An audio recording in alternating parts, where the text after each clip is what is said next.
But I want to take these last few minutes and I want to just give you some real pointers here on what you should be thinking about and what you should be doing as you enter the housing market this year.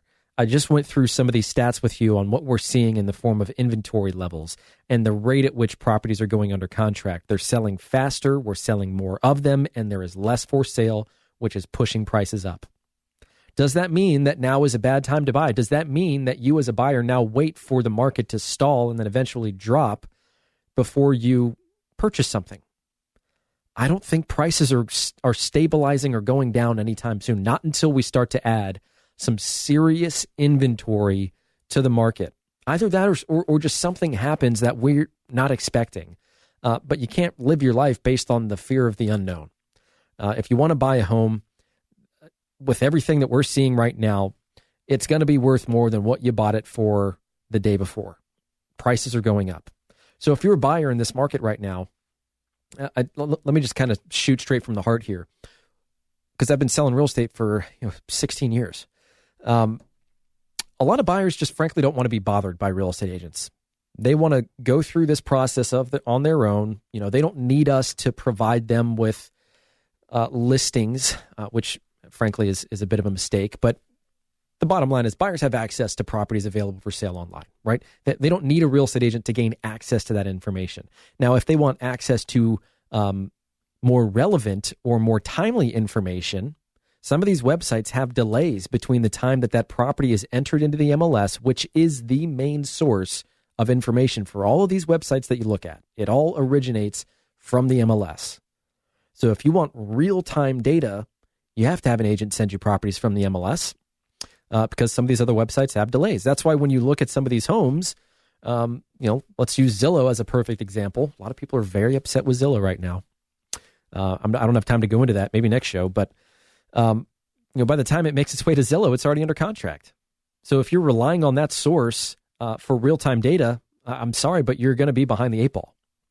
So I understand people wanting to go through the process of, I guess the dream phase or the aspirational phase and the research phase. Sure, do that on your own if you'd like. There isn't a real estate agent out there that is not willing to be helpful without the promise of a commission, by the way. We all want to earn your business. We all want to do the right thing and provide value. I say all, the majority. There are plenty of people out there that aren't willing to work with you unless you're ready, willing, and able and approved to buy a house. We believe in educating people and providing opportunity and providing value and earning business by doing so. But back to my original point here about agents, willing and able to offer help and value to folks, but folks really just don't want it because, hey, I don't want to be bothered by a real estate agent. I'm not ready to buy a house. So what happens? They get ready to buy a house. They're now ready, willing, and able, but because they don't really know what they don't know yet, or because they haven't been through this process in a few years and don't understand current market dynamics, they have delayed certain important steps in this process, one of which I talked about last show, which is getting approved for financing if you're going to get a mortgage. There are plenty of lenders and underwriters out there that will take you through the process and provide you with a piece of paper to show the seller, hey, I have the promise of a mortgage. I'm not just pre-qualified. I didn't just log on to Quicken Loans and put in some numbers that frankly aren't really that verifiable yet. I've actually been through the process. I have a mortgage waiting for me. I just have to find the right property. That is something that can seriously strengthen your negotiating power when it comes time to make an offer. But the mistake I see a lot of people making is kind of pushing agents to the side until they feel like they really need us.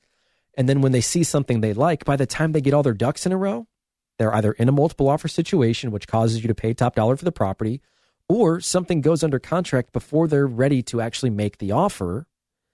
And it's a really hard lesson. Frankly, it sucks having a buyer miss out on the property that they want to buy and move into and call home because they were resistant to some of the things that they should have been doing to prepare for that purchase. And I know that it's not the fun part of the process. It's, like I said last show, it's not sexy to talk to a lender, get pre-approved, rather than go and look at homes. That's the fun part.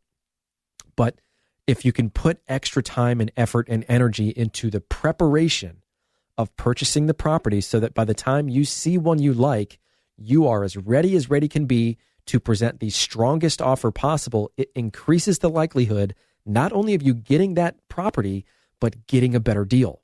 Urgency is a huge deal in this market. And if your agent or if somebody you've been talking to or a website that you're using isn't providing you with urgency and time-sensitive and reactionary methods to get you into that property quickly, you will lose out on some deals in a market like this.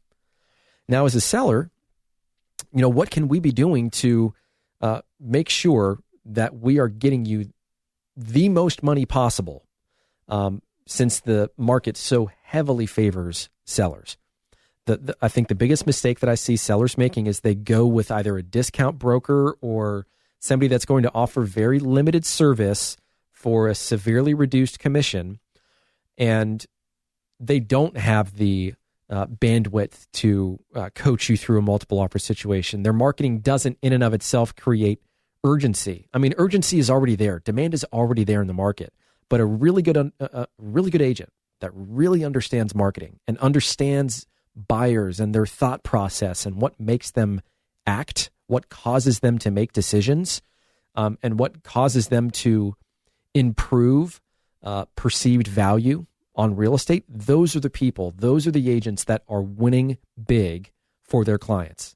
And that's something I really stress, that if you're thinking about selling your house, interview agents, see what they're all about. What are they willing to offer? What are they doing above and beyond simply putting it in the MLS with the hope that buyers are going to fight over your house? There's more to it than that, I promise you. And if you'd like more information on that, if you want to know exactly what we do to market our properties for sale, give me a call or text me, 843-400-8009. That's 843-400-8009. We're an open book. We'd love to earn your business. And there's a lot of it to be made out there, to be earned out there.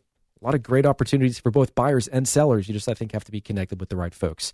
So 843-400-8009. You guys have a great weekend, and thanks for listening to the Brian Beatty Real Estate Show on the Big Talker 1250 WTMA. Join us for another edition of the Brian Beatty Real Estate Show next Saturday morning at 9 and Sunday morning at 10. Contact Brian Beatty online at listingsincharleston.com. That's listingsincharleston.com. Or call him at 843-400-8009. That's 843-400-8009. The Low Country legend lives on. WTMA, Charleston, a Cumulus station.